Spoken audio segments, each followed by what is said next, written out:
ორად გაყოფილი მიწა და რამდენიმე კილომეტრიანი ნაპრალები. ასეთი ვითარებაა კიკეთის ტყეში, სადაც მოქალაქეები ძალიან ახლოს ცხოვრობენ. რა პრევენციულ ღონისძიებებს მიმართა დედაქალაქის მერიამ და როგორია ვითარება კიკეთის ტყეში, სადაც უკვე რამდენიმე წელია ნაპრალები ყოველდღიურად იზრდება. ასე გამოიყურება ტერიტორია კიკეთში, სადაც დიდი ნაპრალები გაჩნდა. ამ დრომდე უცნობია რა გახდა მეწყრული პროცესების განვითარების მიზეზი. პირველის გადაღებულ კადრებში კარგად ჩანს ნაპრალის სიღრმე, რომელიც 10 მეტრს აღწევს. საშიში ზონა დასახლებულ პუნქტთან ძალიან ახლოსაა. ადგილობრივების ინფორმაციით, არსებული პრობლემის შესახებ ინფორმაცია აქვს ქალაქის მერიას, თუმცა რეაგირებას ამ დრომდე ელოდებიან. Ადიან ტურისტები, ბავშვებიც, თუ ზედგზაზე არ არის, მაგრამ რაღაც ერთი 100-200 მეტრში გზიდან მარცხნივ. ეს თელ სიგრძეზე არის თუ როგორ? დიდი ნაპრალია. წელს მე არ მინახავს, მაგრამ შარშან რაც ვნახე, საკმაოდ დიდია. ვინმე იყო ან რაღაც გაფრთხილება, ან ხوار შეისწავლეს რაღაცა? არაფერი. სპეციალისტები ამტკიცებენ, რომ მიწის მასა შესაძლებელია ნებისმიერ დროს დაიძრას. ამას ხელს კიდევ უფრო მეტად უწყობს უხვი ნალექი.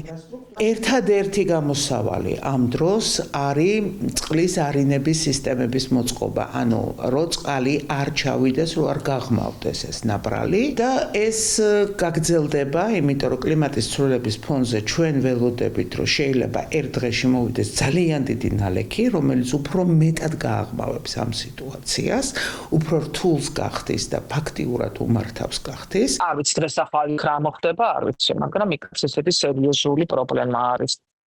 უბრალოდ როგორ ვთქვათ ხა შედარებით ახალგაზრდა იდივერიკოთან შედარებით არა ძალიან ახალგაზრდა არიან შედარებით ეს სისტემები და ნუ ახლა ვთქვათ მეწყრული პროცესის განვითარება ვთქვათ დროში უფრო გაწელილია, ანუ დროს მოითხოვს, ხო?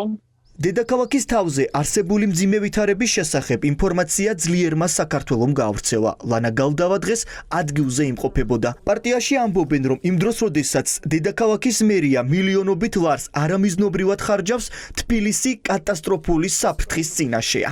აქ უნდა იყვნენ ახლა მერიის სამსახურები, ეს ტერიტორია მთლიანად უნდა იყოს შემოსაზღვრული და რა თქმა უნდა მუშაობდნენ სპეციალისტები კომპლექსურად, იმიტომ რომ ეს თუ კიდევ უფრო მეტად დაიძრა, ქვემოთ მდინარის ხმაც გვესმის და არ ვიცით რა გადაიკეტება, რომელი მდინარე შეიძლება საფრთხე შეექმნას და ზოგადად თბილისსაც რა საფრთხე ელის. ჩვენ ტრაგედიიდან ტრაგედიამდე ვსაუბრობთ პრობლემებზე, რომელიც უკავშირდება მეწყერსაშის ზონებს, უკავშირდება სხვადასხვა უბედურ შემთხვევებს. თუმცა ხელისუფლება არის გულგრილი, რაც მათი მხრიდან არის დანაშაული და სამწუხაროდ ამ დანაშაულს ეწედება ძალიან ბევრი საქართველოს მოქალაქის სიცოცხლე და მათი ჯანმრთელობა.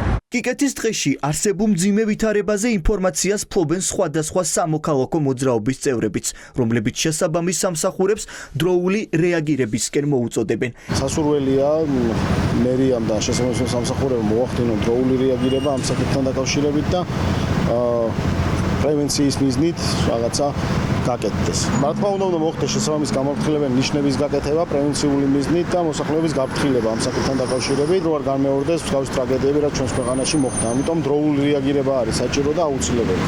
სპეციალისტები ფიქრობენ, რომ ტერიტორიის შესწავლა სწრაფად და დროულად უნდა მოხდეს, დადგინდეს გამომწვევი მიზეზები და რაც შეიძლება მალე მოხდეს პრობლემის მოგვარების გზების ძებნა.